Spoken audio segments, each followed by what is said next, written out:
ndagira ngo dusome ijambo ry'Imana mu butumwa bwa Yohana. Ubutumwa bwiza uko bwanditswe na Yohana, mu Kigiriki bamwita Yohanes, reka nacyo ntibambwire murimenye, yitwa Yohanes, kandi mu Giheburayo bakamwita Yohanani. Yohana igice cya 21 murongo wa 20 kugeza kuri 23. Reka dusome mu izina rya Yesu. Yohana 21 umurongo wa 20. Aravuga ngo Petero arakebuka abona umwigishwa Yesu yakundaga nawe abakurikiye, ari we wari wariseguye igituza cya Yesu basangira nijoro. Akamubaza ati, databuja, ninde ugiye kukugambanira? Petero abonye uwo abaza Yesu ati, mwami, uyu se azamera ate? Yesu aramusubiza ati, niba nshaka kagumaho kugeza aho nzazira, upfa iki? Komeza. Nkurikira. Nicyo cyatumye iryo jambo ryamamara muri bene data, ngo uwo mwigishwa ntazapfa. Ariko Yesu ntiyabwiye Petero yuko atazapfa, ahubwo yaramubwiye ngo, niba nshaka kagumaho kugeza aho nzazira, upfa iki? Aya manywa mfite ubutumwa nkuzanira. Ubwo butumwa buravuga ngo ibuka icyo Imana yakuvuzeho. Ndasaba ko umuntu wese anyarukira uwo begeranye, amufate mu kiganza amubwire ngo ibuka icyo Imana yakuvuzeho. Iri jambo Yosuwa Kalebu yararimubwiye bamaze kugera i Yeriko, aramubwira ati, niko, ntabwo wibuka icyo Imana yamvuzeho jye nawe turi Kadeshi y'i Barunea.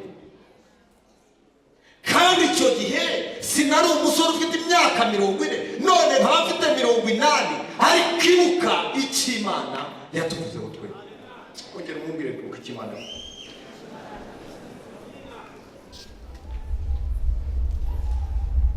Ndabanza mujye kuri Yohana. Uyu muntu mubona wanditse inzandiko 3, akandika n'igitabo cy'ibyahishuwe, akandika n'ubutumwa bwitwa ubutumwa bwa Yohana. Yahoze ku nyanja ari umurobyi, yahoze ku nyanja. Nasezere ndashima Imana iyo nyanja ejo bundi nayigezeho, numva ibyishimo. Nayigenze no hejuru ariko atari ibirenge. Twari mu bwato, nuko bashyiramo n'indirimbo yubahiriza igihugu cy'u Rwanda, mpagarara ku munwa w'ubwato imbere ku isonga ry'ubwato.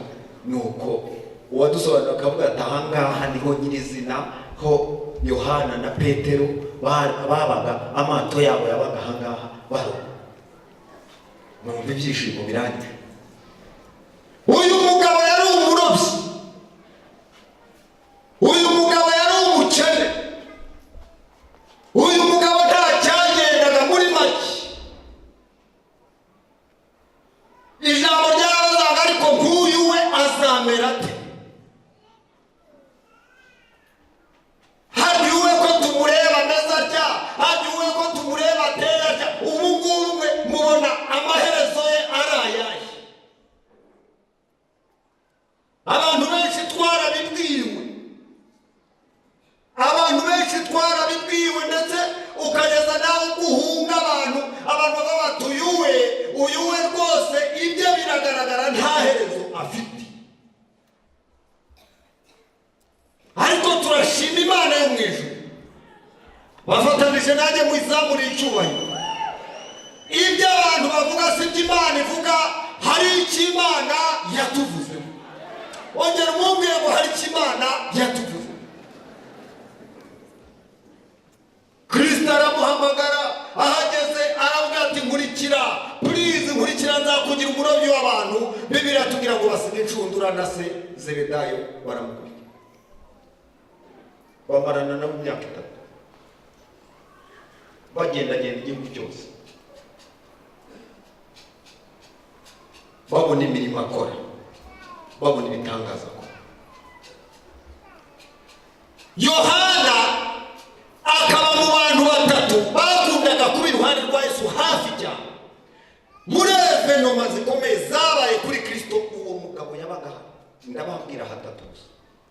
Ahambere igihe azura umwana wa Yayi yari kumwe na Petero na Yakobo, Yohana nawe yateye amatako. Igihe ajya ku musozi akarabagirana imyenda yikera nk'umucyo, hanyuma hakaboneka Mose na Eliya, yari na Yakobo na Petero, uyu muhungu nawe yari aha. Ngira mwene so ngucyuha muri evenoma zikomeye cyuha basha uje wihangana ahagata mugajama k'igitsema, igihe ibintu byari bikomeye byatukuye, igihe abantu bose bari bahunze, sha uyu muhungu yaragerageje aravuga ati mpaka ndebye iherezo rya databuja, ntabwo nshobora gusubira inyuma narirebye. Aho naho igihe Yesu yasambagurikaga ava ibyuya bivanze n'amaraso, uyu muhungu yarahari, yarahari. Ngira mwene so kucyuha mubabare dusangire umugisha, mumbwire utujyuha. Ikindi kintu cyananga amaze kwikorera umusaraba awujyanye i Karuvali, ndakubwira ko nta yandi makuru y'abandi banavugwa, ariko uyu muhungu isaa 9 Yesu ajya gupfa, umwuka ujya kumushiramo, yarahagaze imbere y'umusaraba awureba, yitegereza urupfu rwa shebuja. Aramubwira ati Mariya, dore umwana wawe nguriya, nawe Yohana, dore nyoko nguriya, je murabeho muzabane. Nicyo cyatumye Mariya abana na Yohana muri Efeso kugeza igihe Mariya yapfuye. Komera Imana amashyi niba wumva. Evenoma zose zikomeye uwo muhungu kandi abanditsi babiri bakeka ko icyo gihe yari afite imyaka muri za 28 za 29 hafi 30. Yani n'igihe agambanirwa Kristo, uwo muhungu wari yicaye aho, ariko none atitaye gusa, ahubwo yajyanye n'umutwe yawushyize hehera. Nimubizi mwebwe? Yawushyize ku gituza cya Yesu, yumva ko umutima uri gutera. Birarangiye Kristo arazuka. Amaze kuzuka abireka iminsi 40 agenda ababwira iby'ubwami bw'Imana. Noneho araza abona Petero arimo naho, avuga ati Petero urankunda? Avuga ati urabizi ko avuga ati Petero urusha abandi kunkunda? Ati Petero, ubwo ngo baragendagendaga bafatanya. Petero urusha abandi kunkunda? Avuga ati ariko se mwami rwose ubimbarira icyaga gatatu. Aravuga ati umva, uzi byose, uzi niba ngukunda cyangwa nkuryanye, ariko ndagukunda. Ngo akebuke inyuma mwari kuri gate, abona agasore karimo karibuka kaza kabasanga, akibutsa abona ni Yohana. Avuga ati none se kumbwiye ngo uzaragira intama zanjye? Yaramubwiye bwa nyuma ati uzaragira intama zanjye. Avuga uyu se diri icyo umuvuga, uyu se azamera ati,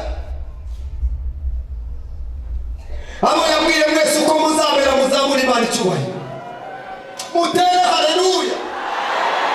Nta kintu cyiza nko kwicara wicaranye ijwi ry'uwavuze, ukarwara urwaranye ijwi ry'uwavuze. Manzikazi, hari ibintu Imana yari yaravuze turi kumuhimira kuvugaho, turabizi. Ntabwo mubizi mwabahamya ko aho wabaye hose Imana yahoraga ibidondorekanya ibivu, ikuvuga ko iguhaye umugabo, ivuga ko iguhaye abana, ivuga ko uzirerera abana. Imana yari yamaze kuvuga no gushimangira, naho imbaraga z'urupfu zaza ntizishobora, mbwira mwene so ngo ntizishobora gukuraho umugambi w'Imana. Ajya gutangariza muri iteraniro, naho imbaraga z'urupfu zaza, uzajya muri Farisayi uveyo, uzajya muri Sehashika uveyo, uzajya i Butare uveyo, uzajya mu Buhinde uveyo. Oh haleluya, haleluya. Aho uzajya hose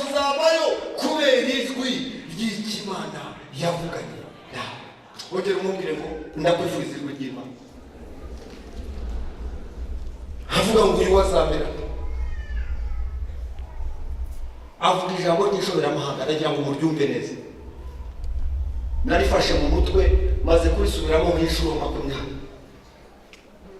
Petero, umbajije, ndakubajije nyakubahwa ngo ugiye kumpaye akazi ukambwira ko nzaragira intama zawe, uyu se we mwambabare mukanyuzurize, uyu se munyuzurize mwese bene da, uyu se we mwongere muvuge mwese nawe hejuru, uyu se we.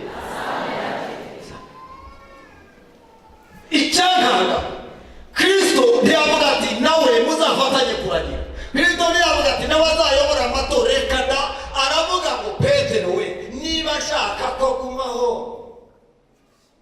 kugeza aho nzazira upfe. Ndasaba bazi kwanariza mu nyanariza iryo jambo.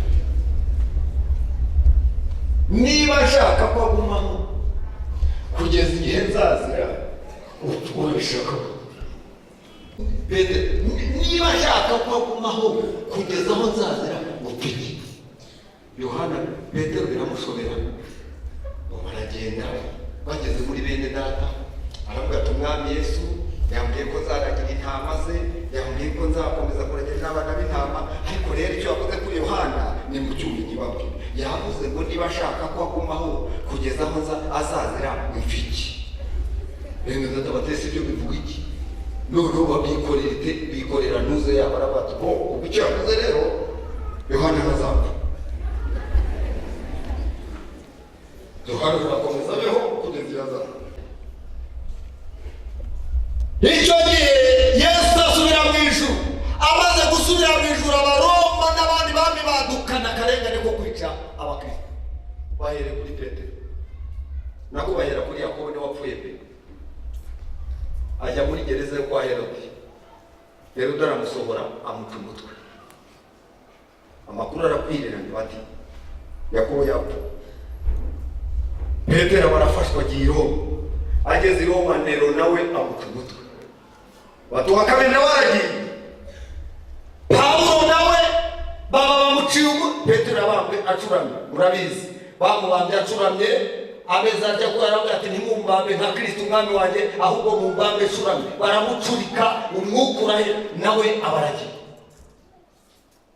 Pawulo nawe bamuciye umutwe. Barutolomayo baramushishuye, we bamushyize ahantu baramwegeka, noneho bazana icyuma nk'uko babaga ihene bamushishura uruhu yumva ari muzima. Barangije bamuharira ibisiga bimurya yumva arashe. Ba Filipo baba barapfa, ba Toma baba barapfa, abandi bose baba barapfa. Baje gufata na Yohana barapfa, hari uwo mwasize, hari uwo mwasize wabaga mu gituza cye, kuki mwamwibagiwe? Mwaramwibagiwe. Bajya kumufata, barabaze ko umugabo ukuze ufite imyaka nka 80, bamujyana mu mapingu abasirikare b'Abaroma. Yatekereza ko Yohana yagiye asezera kuri bene data, ati murareba nanjye ngiye nk'uko bagenzi bacu bagiye. Hano harimo abantu bagiye bafatwa bakagezwa ku mwobo w'urupfu, bagiye kubakubita amahiri bakaba barahavuye. Hano harimo abantu bafungiranwa mu nzu bategereza isaha yo gupfa, ariko Imana ntiyemera. Hari umugambi nubwo mutari muzi, hari icyo Imana yari yaravuze nubwo mutari mukizi.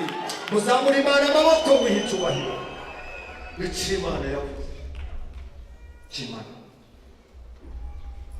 Imana yavuze kuri igihe ndakizi, kizi neza cyane. Hari ibyo yavuze mwumva, vugaho mwumva ku mugaragaro. Hari ibyo yavuze aho niherereye ndigende, hari ibyo narose bari bambwita inzozi z'imukuru zibiki. Ababizi by'Imana yavuze muyizamurira amaboko mutera haleluya. Ababizi by'Imana yavuze, by'Imana yavuze. Yohana baramutwaye. Icyo gihe hari ibaruwa yari yanditswe mbi cyane. Erega ibi by'itsembabwoko byabaye hano n'ahandi byarabaye. bandika ibaruwa. Iyo baruwa yarasomwe irananditse iri mu bitabo, iravuga ngo kuri Pauline, umuguverineri w'intara ya Ponto na Bituniya na Pamfiliya na Efeso, umwami w'abami w'i Roma ku cyicaro, aravuze ngo niko uko ibaruwa yabona azaza gusura intara uyobora, arifuza gusanga wakijijeho umwanda wose. Umwanda wavugaga wari iki? Wari abakristo. Bavuga ko bagomba gukura abakristo n'inzibutso zabo n'insengero zigasenywa n'ibitabo byose bigatwe. Kandi azatuma integuza zimubanziriza, azasanga ibyo bintu byararangiye, asinyaho isinya, bateraho ikashi, ibarwiro baratanga. Nicyo gihe hapfuye abakristo benshi cyane. Yohana nawe baramuvuga, baravuga ati tumwice dute, bigende bite ko abangaba arimo bayogoje. Umwe atanga inama, hari abantu barimo abadayimoni bazi kwica, avuga ati aka gasaza, uyu musaza, kugira ngo bigende neza muhamagara abakristo babe bahari, bitegereze neza n'abandi bantu batarakizwa, hatazagira usuguta bamye ko Roma idakina. Fata ingunguru, shyiramo amavuta, sinzi niba ari ubuto cyangwa yandi, mushyiremo umugabo, bamushyiramo, mupfundikire, barapfundikira, baratogosa, umuriro waka cyane, baratogosa, umuriro uragurumana, ingunguru irabira, umupfundikizo uvaho, amavuta arabira, ngo agiye gukama. Haleluya! Ngo bajye kubona, babona uwavuzweho azamutsemo. Barishimye cyane, babona arahagaze, babona arembye, bariruka, bandi barahunga, basirikare barahunga. Reka kubwire bazaduhunga, bazaba imbere yacu, hari Imana yatugezeho. Bandi bashaka bakuroga inshuro 1000, ntabwo bizafata. Ndagutangariza ndaguha ikiganza, nibashaka bagutege inshuro 1000, ntabwo bazabishobora. Nibashaka bagutuma amahembe, ntabwo bazabishobora. Hari Imana yavuze ivugana natwe, turi tujyana by'abazungu. Je maze kurusimbuka kane naribabwiye, kane niko nzi. Ntabwo bari kunyica ntaraba ni muri iyi modoka, ntibishoboka. Kandi hari Imana yari papa bari kunyica ntarafata kontaki. Jo nagiye kuri Mariyoti, ayiwe ndi host, nagiye arije mukuru, bajya kumpakingira bangati muze.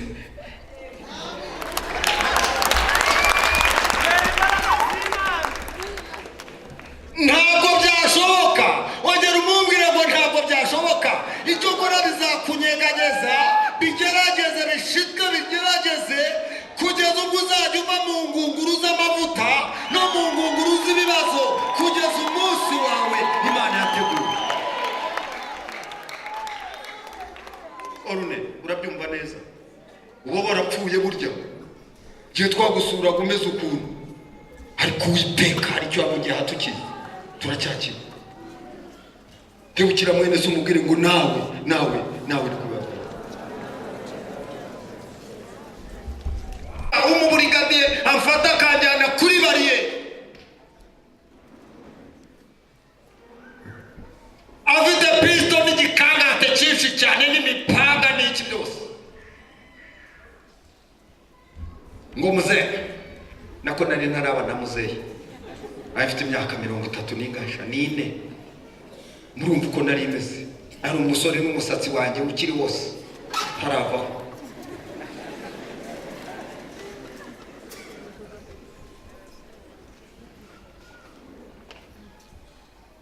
Ngo ejo kuri bariyeri ni sawa rwose, nzazanya, murabizi ko ntawe umuntu ari biye, nzaza ikitondo mfata Bibiliya, njya kuri bariyeri Nyakarambi mu muhanda, niho yari iri. Ndahagarara na madamu n'abana bose,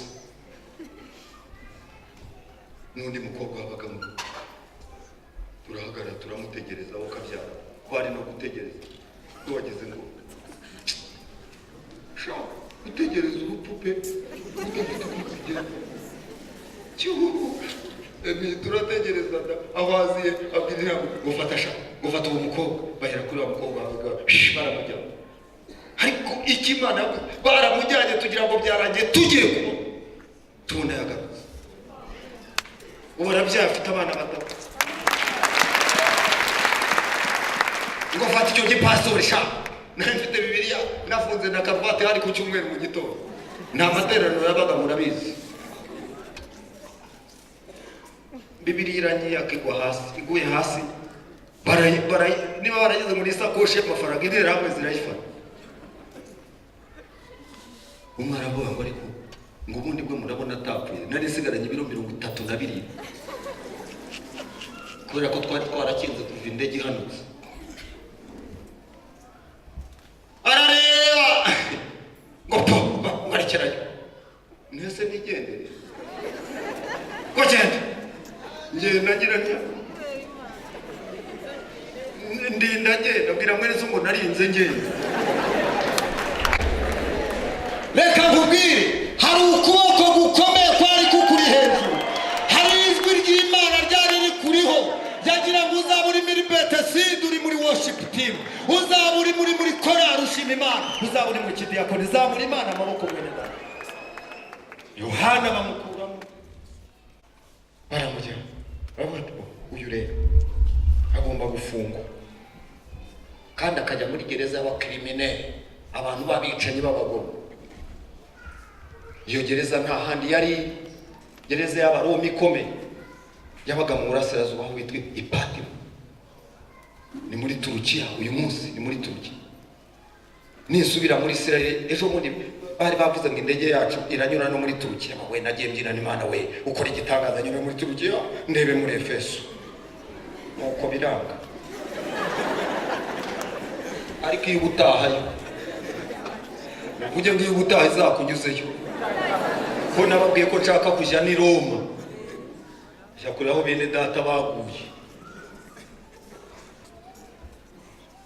baramujyana bashyize mu bwato iyo gereza yari mu kirwa yari special yari gereza special ifungirwamo abantu bishe abantu ifungirwamo abantu bakoze ubugome ifungirwamo abakoze kudeta n'ababigerageje niyo gereza bariyo bafata umuntu udafite icyaha na gito barimo bamujyana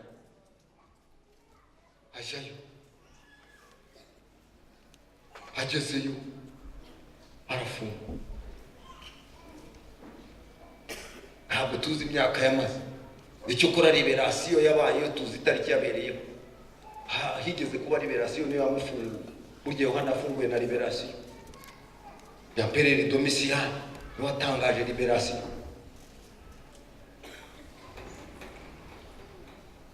harafungwa abayaho akoze uburetwa akoze ibintu by'imirimo y'agahato Bibiliya iratubwira mu byahishuwe igice cya mbere kuva ku murongo wa 11 no kumanuka hepfo haravuga ngo ubwo nari mfunzwe niba kuba yanditse ubwe niko bivuga aravuga ngo Yohana mwene so ndabandikiye mwebwe abo mu itorero ry'Imana ngo nari ku kirwa cya Patimo mfunzwe bambuye guhamya Yesu ku munsi w'umwami wacu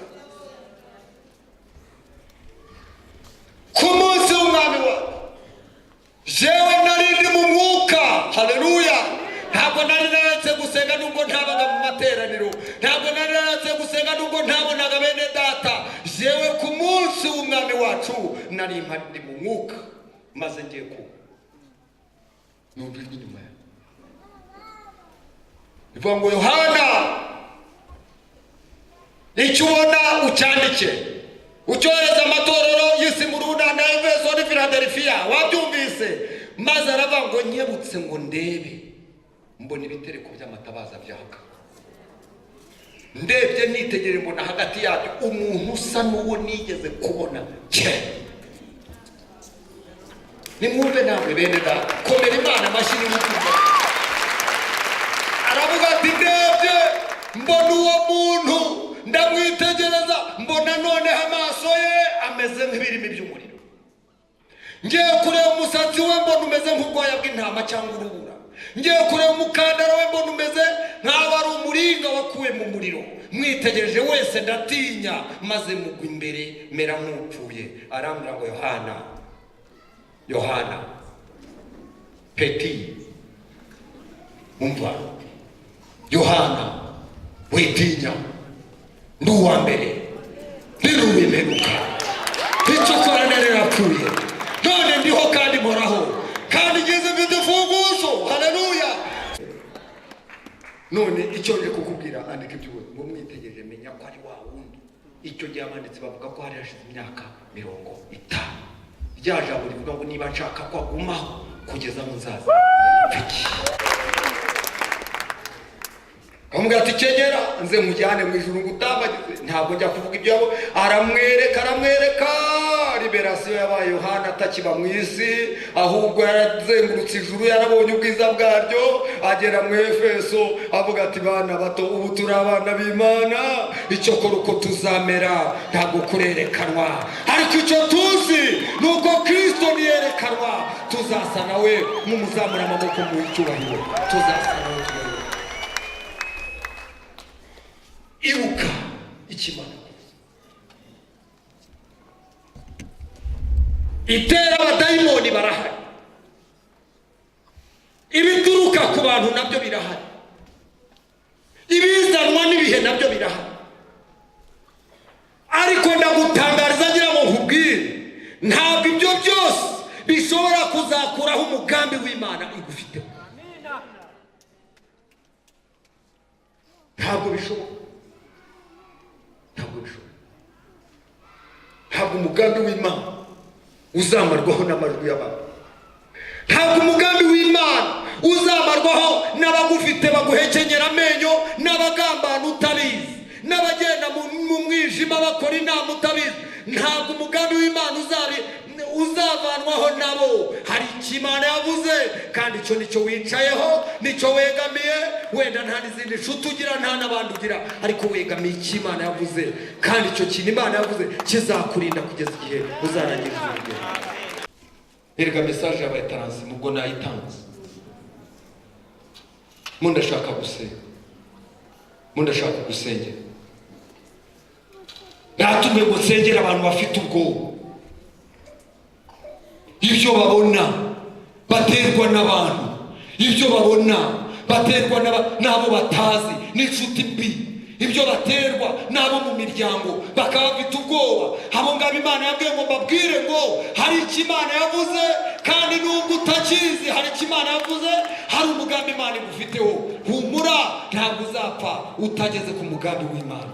Ngo narangije kandi ntabwo nirirwa nsubiramo, ndashaka gusengera. Uratera intambwe wigira imbere, ndabikora uko nabitegetse. Uratera intambwe wigira imbere ngo usengere Imana yo mu ijuru. Ndashaka gusengera Imana yo mu ijuru. Iyo dayimoni y'ubwo, uwo mwuka w'ubwo wanatuma ukora icyaha, Imana iwuneshe, unetararize mu izina rya Yesu. Imana yavuze irakirinze.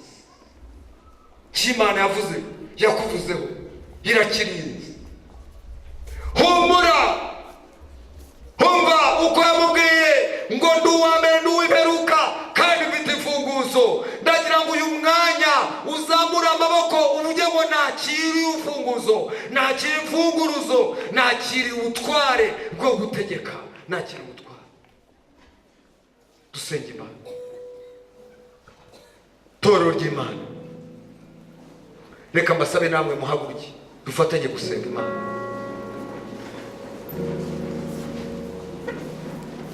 Tagira ngo usenge ubumura akanwa, mera nkawa muri ibyo uvuge ngo ubusintingi bizaba ejo, ibyago cyangwa amahirwe, nzi byose ko Imana ibitegeka. Kwiganyira nuko busa, naho ibihombo byaza, imari nacuruzaga ikarangira, naho nakwibwa, naho nagira nte, uko byagenda kose hari icyo Imana yavuze, hari icyo Imana yavuganye nanjye, hari icyo Imana yambwiye mu kanwa k'umushumba, hari icyo Imana yambwiye mu nzozi, hari icyo Imana yambwiye mu kanwa k'abahanuzi. Ndabizi muhagaze hano imbere yanjye mubyibitseho. Imana irambwiye ngo nkubwire ngo humura, komera, Imana iri kumwe nawe. Uko yabashije Yohana agatsinda, nawe uzatsinda, kandi Imana izabana nawe. Witeka Imana ishobora byose. rakota ya saya minifo rerekita raba randoria si vekiri ya basando kiri ya ba. Ndagushimye muri uyu mwanya. Ndagushimye kuri Imana ivuganye natwe muri iteraniro. Ndagushimye kuri Imana ihumekeye hagati yacu. Ndagushima kubw'ubutumwa bw'uyu munsi wa none. Oh rarakiri ya bosanta raba rarakote ya sa. Ndirukana umwuka w'ubwo, ndirukana abadayimoni batera ubwo, ndirukana abadayimoni batera guhunga.